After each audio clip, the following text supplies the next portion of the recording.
عزیزان محترم، دوسری آیت میں نے آپ کے سامنے پڑھی، وہ آیت ہے کہ زکوٰۃ آخر ہم وصول کریں گے تو اس کا خرچ کہاں ہم کریں گے؟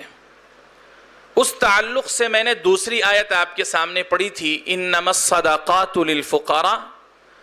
کہ زکوٰۃ فقراء کا حق ہے، والمساکین، مساکین کا حق ہے،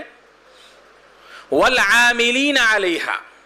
اور جو لوگ زکوٰۃ کو وصول کرنے پر مقرر کیے گئے ہیں ان کا حق ہے، والمؤلفۃ قلوبہم،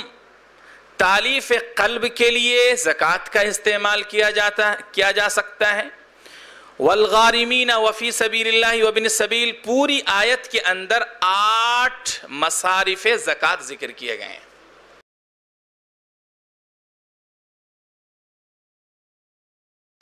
مصارف زکوٰۃ کا مطلب ہے کہ 8 ایسے لوگ ہیں